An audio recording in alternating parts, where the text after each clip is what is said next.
Hello दोस्तों, स्वागत है आप सभी का। जैसे कि हमने अपनी चर्चा शुरू करी थी दशाओं को लेकर, तो वहाँ पे जब हम राहु के फैक्टर को देखते हैं, वहाँ पे बहुत सारे लोगों का ऐसा मत है कि अगर राहु जो है वो 8 नंबर की राशि में बैठे हुए हों, तो शुभ नहीं होते या उन्हें नीच राशि माना जाता है और ये मान लिया जाता है कि दशा जो है वो उतनी शुभ नहीं होगी। लेकिन एक बात आप लोगों को बताऊं कि जितने भी बड़ी से बड़ी पर्सनैलिटीज का जन्म हुआ है, उस पर्टिकुलर समय पर राहु 8 नंबर की राशि में पाए गए हैं। ये एक अलग मैटर होगा कि आपकी कुंडली में वो राहु किस भाव में बैठकर उस भाव को कितना प्रभावित कर रहे हैं।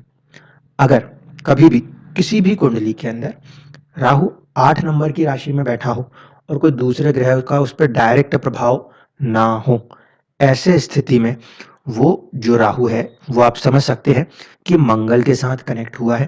पहली चीज, जिस स्थिति में मंगल बैठा होगा उन्हीं चीजों की तरफ राहु का भी आकर्षण होगा।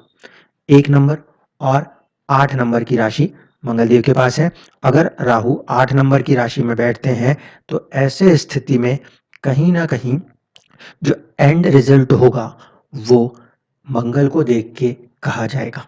दूसरी बड़ी बात, 8 नंबर की राशि कीट पतंगों की राशि कही जाती है, तो इसका दूसरा अर्थ ये भी निकाला जा सकता है कि गहराई में उतरकर, जमीन के अंदर उतरकर, डेप्थ में उतरकर किसी चीज को सोचने की क्षमता यहाँ पे विकसित होगी। क्योंकि राहु जो है वो कहीं ना कहीं हमारे डिजायर्स हैं, हमारी चाहत है। और जब कभी भी राहु जैसा ग्रह 8 नंबर की राशि में बैठेगा, तो वहां पे अगर बाकी के एक्सटर्नल फैक्टर्स ने सपोर्ट किया, तो कहीं ना कहीं राहु आपको जीवन के गूढ़ रहस्यों को खोज कर उनमें काम करने की प्रवृत्ति देने में सफल हो जाएगा। साथ ही साथ जहां कहीं पर भी राहु जिस राशि में बैठते हैं उसके स्वामी को देखा जाता है। जब हम नीच राशि स्थिति की बात कर रहे हैं, यानी हम 8 नंबर में राहु की बात कर रहे हैं, तो हमें कुंडली में मंगल की स्थिति को भी समझना होगा। ये एक फैक्टर और हो सकता है कि इस तरह का व्यक्ति दान धर्म इन चीजों के प्रति थोड़ा सा ज्यादा जागरूक हो, आगे बढ़ने का प्रयास करे। जैसे कि आपके स्क्रीन के ऊपर इस समय जो कुंडली है वो स्वर्गीय विवेकानंद जी की कुंडली है। और इस कुंडली में अगर आप देखेंगे तो सबसे पहली कंडीशन, सूर्य लगन कुंडली में पहले ही भाव में बैठा हुआ है। और इससे हम इस बात का अंदाजा लगा सकते हैं कि एक रॉयल साइन, जो कि कौन सी राशि है, धनु राशि, उस रॉयल साइन के अंदर सूर्य जो है वो कहीं ना कहीं रिश्ता जोड़ के बैठे हुए हैं गुरुदेव से। पहली पॉजिटिव चीज, यानी कि सुरक्षित है। आत्मा यहाँ पर ज्ञान पाना चाहती है क्योंकि नेचुरल 9th हाउस की तरफ सूर्य का यहाँ पे एक प्लेसमेंट है। दूसरी चीज, सूर्य यहाँ पर उत्तराषाढ़ा नक्षत्र में होने की वजह से अपने ही नक्षत्र में है और वो नक्षत्र स्वामी अपने नक्षत्र में बैठने की वजह से बलवान है। प्लस सूर्य इस कुंडली में नवम भाव के भी स्वामी हैं, जो कि और बेहतर ज्ञान और गुरु की जो भी कथन है उनको फॉलो करने वाला बना सकता है। क्योंकि आत्मा सूर्य का संबंध यहाँ पे नवम भाव, जिसे हम गुरु का भाव भी कह सकते हैं, उनके साथ बहुत स्ट्रांगली जुड़ा हुआ है। पहली कंडीशन। दूसरी कंडीशन, चंद्रमा को देखने की कोशिश करिए। चंद्रमा यहाँ पर सबसे पहले दिशा बल को खोता है क्योंकि वो दशम में बैठा है, यानी कि मन यहाँ पे कर्म करना चाहता है, आराम करना नहीं चाहता। पहली कंडीशन। दूसरी कंडीशन कि चंद्रमा इस कुंडली में कहीं ना कहीं संबंध रखता है अष्टम भाव से, जो कि व्यक्ति को एकांतवास में ले जाकर कुछ गूढ़ विद्याएं सिखाने में सफलता प्रदान कर सकता है।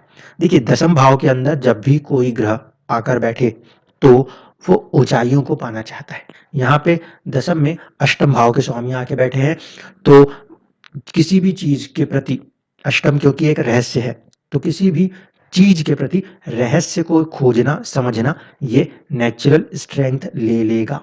दूसरी चीज है कि चंद्रमा यहाँ पर मनुष्यों के साथ जोड़ता है, जनता के साथ जोड़ता है।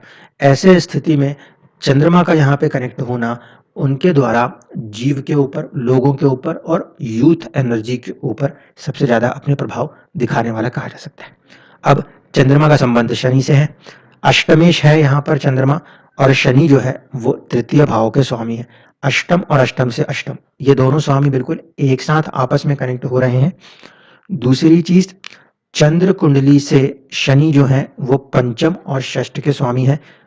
चौथी बात जो ध्यान रखनी होगी वो ये कि शनि जो है वो भी कहीं ना कहीं वैराग्य प्रदान करने वाले ग्रहों में से एक है, और उनका प्रभाव चंद्रमा के ऊपर है। कहीं ना कहीं शनि अपना कर्म चंद्रमा के साथ मिलकर करना चाहते हैं, जो कि एक प्रकार से अष्टम में है या अष्टम के स्वामी के साथ संबंध रखता है, क्योंकि शनि का नक्षत्र भी हस्त है और चंद्रमा का नक्षत्र भी हस्त है। ऐसे में इन दोनों ग्रहों के बीच में काफी स्ट्रॉन्ग कंजंक्शन है, और कहीं ना कहीं शनि कर्म जो है वो कराने की कोशिश कर रहे थे, रहस्य खोजने की कोशिशें जीवन में करा रहे थे। अब ये तो हुई ऊपर ऊपर के 3 ग्रहों की चर्चा।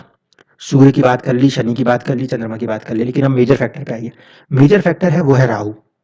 क्यों? क्योंकि राहु हमारी डिजायर्स है, और डिजायर का जो प्लेनेट है राहु वो इस कुंडली में 12वें भाव में जाके बैठा हुआ है, और 12वां भाव कहीं ना कहीं बहुत ही हायर लर्निंग्स, पर विज्ञान, इस पूरे लोक भूलोक से भी ऊपर उठ के सोचने की कार्य क्षमता, ये 12वें भाव से आती है।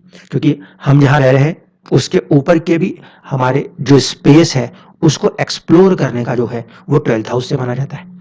तो कहीं ना कहीं चाहत, राहु 12वें भाव में बैठा हुआ है, और वो भी ऐसी राशि में बैठा है जहां वो रहस्यों को, गहराइयों को खोजना चाहता है। तो कहीं ना कहीं ये जो चाहत है, ये चाहत हेल्प करती है उन्हें अपने परम मकसद को हासिल कर लेने में। इसीलिए कभी भी राहु 8 नंबर की राशि में नीच राशि तो होता है, बहुत सारे वीडियोस में लोगों ने सुना और फिर उन्होंने इस बात को कहा कि ऐसे में तो बहुत ही खराब स्थिति है। नहीं, स्थिति खराब नहीं है। इस बात को समझने की जरूरत है कि व्यक्तिगत जिंदगी कहाँ जाना चाहती है, जीवन कहाँ जाने के लिए आया है। हर इंसान मटेरियल की चाह रखता है, ये एक अलग फैक्टर है, क्योंकि वो हमारे मन और हमारे भौतिक सुखों के प्रति हमारे मस्तिष्क का एक रुझान है। लेकिन हर व्यक्ति सिर्फ अपने लिए या अपने भौतिक सुख के लिए ये आवश्यक नहीं है। जिस तरीके से आप यहाँ पे राहु को देख रहे हैं, इसी तरीके से अगर आप ध्यान से देखेंगे तो आपको श्री बिल गेट्स जी की कुंडली में भी राहु 8 नंबर की राशि में मिलेंगे। 1955 में भी राहु 8 नंबर की राशि में मौजूद थे। उनका कार्य करने के ढंग को समझिए, वो दूसरे लोगों की मदद करने के लिए एक तरीके से अपने आप को आगे रखते हुए कार्य करते हैं। कहीं ना कहीं रिसर्च में या चीजों को नया खोजने में उन्हें उस राशि ने मदद करी है, वो भाव अलग हो जाएगा। इसीलिए ये राशि में अगर राहु बैठे हैं तो ये नहीं कह सकते कि वो बहुत ही खराब स्थिति होगी। समझना इस बात को पड़ेगा कि वहां पे जब कभी भी राहु बैठेंगे तो वो एक अलग प्रकार के डिजायर्स को क्रिएट करेंगे, और उसका जो प्रभाव होगा वो कहीं ना कहीं जीवन के अंदर किसी ना किसी रूप में देखने को मिलेगा। अब यहाँ पे समझ लीजिए 12वां भाव था, 12वें भाव में राहु की मौजूदगी थी। उस जमाने की हम बात कर रहे हैं जहां पे हमारे पास इंटरनेट जैसी टेक्नोलॉजीज नहीं थी, वहां पर भी उन्हें कहीं ना कहीं पूरे विदेशों तक उन्हें सुना गया, उनकी चर्चाएं हुई, क्योंकि 12वां भाव भी विदेश के तत्व को जोड़ता है और राहु भी उसके साथ कनेक्ट हो रहा है, क्योंकि राहु को ही हम विदेशों तक एक लिमिट से आगे जाकर किसी चीज के बढ़ने के लिए राहु को देखते हैं। तो इस वजह से ऐसा बिल्कुल नहीं सोचना कि राहु जो है वो 8 नंबर की राशि में नीच होते हैं तो बिल्कुल खराब स्थिति है या ये है या वो है। कई बार तो ऐसा भी होता है कि जीवन में उस ग्रह की दशा भी नहीं आती, लेकिन फिर भी वो ग्रह वहां बैठ के अपने प्रभाव के द्वारा जीवन में किसी ना किसी रूप में उन्नति अवश्य प्रदान कर देता है। क्योंकि हर सिक्के के 2 पहलू हैं। अगर हम उच्च को देख रहे हैं तो नीच भी उसका एक पहलू है। अब अगर ग्रह नीच है तो वो जिंदगी के किसी दूसरे आयामों को सिखाने का प्रयास कर सकता है। क्यों? क्योंकि ग्रह नीच के समय मैंने आपसे कहा था सभी के सभी ग्रह जो है वो श्री हरि विष्णु के ही रूप है। परिस्थितियों की बात होगी जब राशियों की बात होगी। 8 नंबर की राशि गहराइयों को खोजने की परिस्थिति है, तो राहु जब 8 नंबर की राशि में है तो वो कहीं ना कहीं गहराइयों को खोजने के परिस्थिति में चला गया। इसका ये अर्थ नहीं है कि गहराई खोजता हुआ व्यक्ति जो है वो अच्छे कर्म नहीं कर सकता, वो अच्छी चाहते नहीं रख सकता, ऐसा हरगिज नहीं है। आपकी जो चाहते, आपके जो डिजायर्स है वो कहीं न कहीं हो सकता है लोक कल्याण के प्रति बढ़ जाए और उस कंडीशन में आप भी पॉजिटिव वे में आगे आ रहे हो। भाव को समझना बहुत ज़रूरी है। अगर ग्रह ऐसे भाव में स्थित हो जाए जहाँ पे वो असहज होता है, तब ही वहाँ पे कुछ चुनौतियाँ महसूस होती हैं। अन्यथा सीधे इस बात को लगा के चलना कि ग्रह जो है वो ऐसे स्थिति में बैठा है कि वो नीच राशिस्थ है, तो सब कुछ खराब है, ये ज़रूरी नहीं, क्योंकि हो सकता है उन परिस्थितियों में आपकी ज़िंदगी आपको चीज़ों को देखने का एक नया नज़रिया प्रदान कर सकती है। धन्यवाद।